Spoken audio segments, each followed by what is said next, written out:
19장 21절로서 22절 말씀입니다. 사도행전 19장 21절로서 22절입니다. 사도행전 19장 21절로서 22절 합독합니다.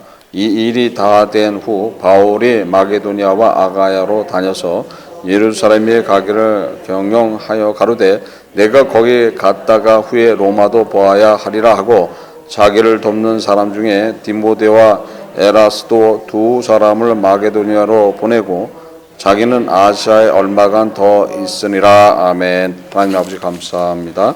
성령께서 이 시간 함께함을 감사드립니다. 말씀을 깨닫는 시간 될 수 있도록 인도하여 주옵소서. 함께함을 감사드리며 이 모든 것 주 예수 그리스도를 받도록 기도드립니다. 아멘. 에베소에서 이제 사역을 마감하고 지금 예루살렘에 갔다가 로마로 가야 된다라고 얘기를 하고 있죠. 그래서 이 일이 다 된 후에라고 했을 때 사실 바울은 서바나 쪽을 가기를 원했지만은 성령은 그걸 허락하지 않았어요. 그래서 허락하지 않았던 그 것들, 그러니까 주님의 말씀을 따라서 지금 유럽에 와서 복음을 전했던 일들에 대한 이야기로 봐야 되겠죠. 그러고 나서 지금 마게도니아를 통해서 아가야로 다녀서 그 다음에 예루살렘으로 간다. 예루살렘으로 가는 이유는 여러 가지 이유가 있었어요. 그곳에 기근이 있어갖고 힘든 그런 시간이 있었기 때문에 그곳의 사람들한테 도움을 주기 위함도 있었고 또한 주의 뜻을 받기 위함도 있었어요. 사도행전 16장 6절에 성령이 아시아에서 말씀을 전하지 못하게 하시거늘 부르기아와 갈라디아 땅으로 다녀가 무시아 앞에 이르니 비두니아로 가고자 했을 때 예수의 영이 허락지 아니하시는지라 무시아로 지나 드로아로 내려갔는데 밤에 환상이 바울에게 보이니 마게도니아 사람 하나가 서서 그에게 청하여 가로되 마게도니아로 건너와서 우리를 도우라 하거늘 바울이 이 환상을 본 후에 우리가 곧 마게도니아로 떠나기를 심쓰니 이는 하나님이 저 사람에게 복음을 전하라고 우리를 부르시는 줄을 인정함이라. 그래서 가서 복음을 전한 거죠. 전하고 나서 이제 로마도 아직 복음화가 전해지지 못했던 곳이었기 때문에 예루살렘에 올라갔다가 그 다음에 로마로 가서 복음을 전하자라고 사실 바울은 생각하고 있었던 것이죠. 그러니까 우리의 삶 속에 우리의 생각 속에 나타나는 그런 것들. 근데 로마를 가야지만 되는 거였던 거예요. 누구의 뜻이었어요? 그거는 주님의 뜻이었어요. 근데 주님의 뜻이 로마로 가야지 된다는 것은 구체적인 얘기는 안 했지만은 자기 생각에 지금 복음이 로마에 아직 안 들어갔잖아요. 그래서 복음 사역을 위해서 로마로 가야 되겠다라는 생각을 하고 있을 때 벌써 주의 뜻은 딴 데 있었죠. 딴 데 있었어요. 그래서 로마로 가야지만 누구를 만나는 거예요? 로마 황제를 만나는 거예요. 로마 황제를 만남으로써 결국 많은 시간이 걸렸지만은 로마 황제를 만나면서 결국 로마의 국교가 기독교로 바뀌게 되는 이유 중에 하나가 거기 있는 거예요. 그래서 우리의 삶에 중요한 것들은 그런 거예요. 내가 생각하고 있는 것이 있다라면은 내 생각 같은데 그게 어떤 거예요? 주의 뜻이 이루어지는 것들이다. 근데 내 생각 같은데 주의 뜻이 이루어진다. 그것은 항상 뭐하고 관계되어 있어야 되는 거예요? 복음하고 관계되어 있어야 되는 거예요. 주님하고 관계되어 있는 이야기일 때 그게 가능한 얘기지.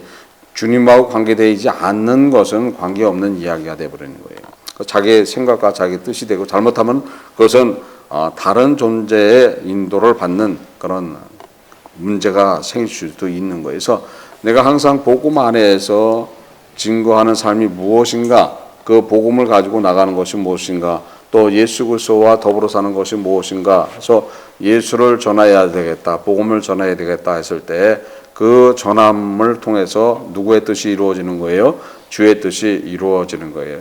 누구를 생각할 때 내 친구가 어디 사는데 예수를 좀 전해야 되겠는데 가긴 가야 되겠는데 했는데 어떻게 해요? 주의 뜻은 벌써 거기에 이야기가 되기 시작한다는 거예요. 이야기가 되기 시작. 그래서 자연스럽게 그곳에 가게 하고 그곳에서 만나서 복음을 증거하게 해 준다는 거예요. 그래서 우리가 생각 속에서 떠오르는 것들이 사실 어떤 거예요? 나는 내 생각 같지만 어떻게 되는 거예요? 사실 주님의 뜻이 이루어지는 성령의 감동을 통해서 이루어진다는, 그래서 내 마음 안에 그런 것들을 일단 시작할 수 있도록 이렇게 해놓고, 바울이 지금 로마에 가겠노라 했을 때는 어떻게 되는 거예요? 자기 생각에는 복음을 전해야 되겠다 그러지만 주의 뜻은 어떤 거예요? 그곳에 가야지만 그 모든 것들이 이루어진다. 로마서 15장 25절 26절에 그러나 이제는 내가 성도를 섬기는 일로 예루살렘에 가노니 이는 마게도니아와 아가야 사람들이 예루살렘 성도 중 가난한 자들을 위하여 기쁘게 얼마를 동정하였습니다. 그곳에 기근이 있었기 때문에 지금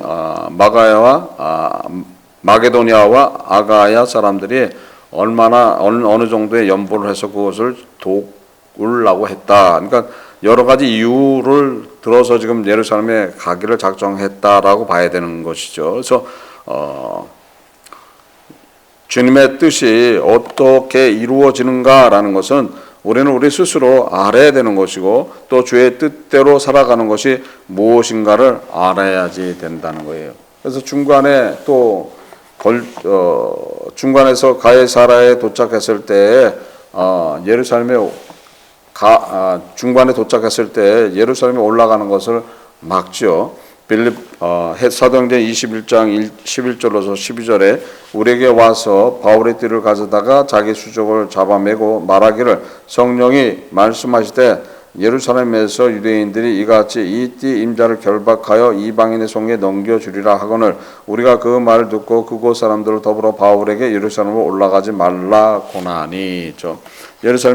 예루살렘에 바울은 간다고 하니까 어떻게 되는 거예요? 바울에 가면은 감옥에 갈 수도 있고 잡힐 수도 있고 붙들 수도 있으니까 가지 말라 했을 때 바울은 그곳을 가기를 소원합니다. 또한 그곳을 가는 것이 주의 뜻이다라고 바울은 말을 하고 있어요. 그래서 바울이 그곳에 가는 것이 당연한 것처럼 그곳을 통해서 갔다가 지금 로마로 가야지 된다고 본인이 벌써 계획 안에 세워놨지만은 주의 뜻은 어떤 거였던 거예요? 예루살렘에 가야지만 로마를 갈 수가 있는 거예요. 예루살렘에 가서 고발을 당하고 옥에 갇혀야지만 어디로 가는 거예요? 자연스럽게 로마에 가서 로마 황제를 만나게 되는 것이에요. 그래서 바울은 로마인이었기 때문에 만약에 바울이 재판에 대한 불만을 갖고 소원하게 된다라면 그 판결은 어디 가서 받아요? 로마 법정에 가서 받는 거예요. 그래서 누가 그 판결을 해야 하는 거예요? 로마 황제가 하는 거예요. 그래서 로마 시민의 특권인 거예요. 그래서 함부로 시민지에서는 로마 시민들을 함부로 다룰 수 있는 게 아니었던 거예요. 그래서 그곳에 가서 붙들려야지만 어디로 가는 거예요?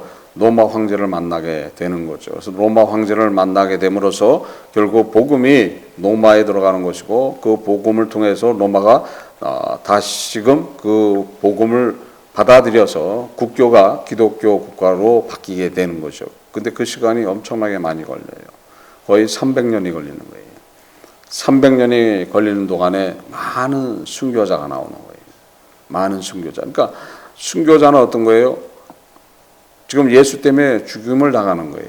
예수 때문에 지금 자기가 가지고 있는 엄청난 고난이 있다도 권력이 있다도 그 권력을 사용하는 게 아니라 주의 뜻을 받아서 그대로 그 주의 뜻대로 순교함으로써 그 순교가 결국은 그 큰 대국인 거죠. 로마는 대국인 거예요. 온 세계를 다 지배하던 그 로마가 결국 기독교를 국교로 받아들이는 일로 바뀌게 된다. 그래서 뭐가 이상한 거였죠. 죽여도 끝없이 예수 안에 예수를 믿는다 그러고, 또 잡혀와서 죽임을 당하는 사람들의 모습이 틀린 거예요. 완전히 틀려요. 너 지금 저 앞에 있는 제단에 가서 제사를 지내. 그러면 살려줄게. 그리고 네 주를 바꿔. 지제부터 로마 황제를 네 주로 섬기면은 그 즉시 살려줄게 하는데도 하나같이 어린아이서부터 노인까지 다 아니라고 얘기하는 거예요. 근데 그 상황은 어떤 거예요? 바깥에서는 피비린내가 나고 살 타는 냄새가 나고 비명소리가 나고 죽음의 그 아주 그 엄청난 그 공포가 엄습하는데도 불구하고 그것을 개의치 않고 오직 주는 예수 그리스도라는 것을 믿고 죽음으로 간 그런 모습들. 이해할 수가 없는 그런 모습인 거예요. 근데 그 시간이 많은 시간이 지나가면서 은혜로 나타나. 그러니까 기독교인들은 칼을 빼면 안 되는 거예요. 칼을 빼면 안 되는 거예요. 어떤 불만이 있더라도 어떤 안 좋은 게 있더라도 어떻게 되는 거예요? 내가 칼을 빼는 게 아니라 누구의 뜻을 받는 거예요?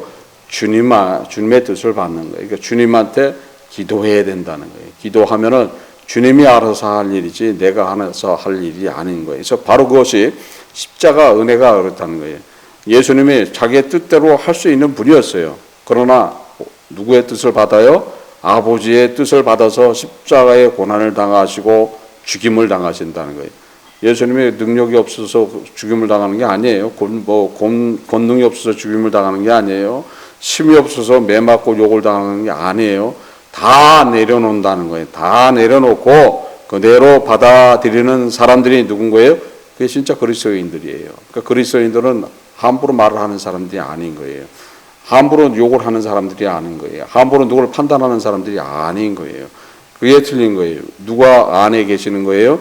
예수님이 내 안에 있기 때문에 예수 모습이 그대로 나타난다. 그래서 항상 예수 이름을 불러가는 삶을 살기 때문에 기쁨이 넘치는 거고 슬픔은 사라지는 것이고 모든 것들이 이루어진다는 거예요. 그래서 예수 이름의 권세를 믿고 따라가는 그런 삶을 살고 있다라면 내 생각이 누구의 뜻이다? 주의 뜻으로 이루어진다는 거예요. 근데 그것을 내 생각이 복음하고 맞춰져 있는 생각이어야 된다는 거예요. 복음하고 맞춰져 있는 생각을 따라가게 된다면 결국 우리의 삶은 영원한 삶으로 이루어지는 것이고 우리의 삶은 하나님의 자녀의 축복된 삶으로 이루어진다는 것을 믿으시길 바랍니다. 예수 이름의 권세를 믿고 따라가는 자 승리하는 삶을 살게 될 줄 믿습니다. 오늘도 그런 믿음 안에서 다 승리하시기를 주 예수 그리스도 이름으로서 축원합니다. 기도하시겠습니다. 하나님 아버지 감사합니다. 성령께서 이 시간 함께함을 감사드립니다. 저희들 부족하지만 주와 동행할 수 있도록 인도하시고 주님의 뜻을 받아가는 삶을 살아갈 수 있도록 인도하여 주옵소서.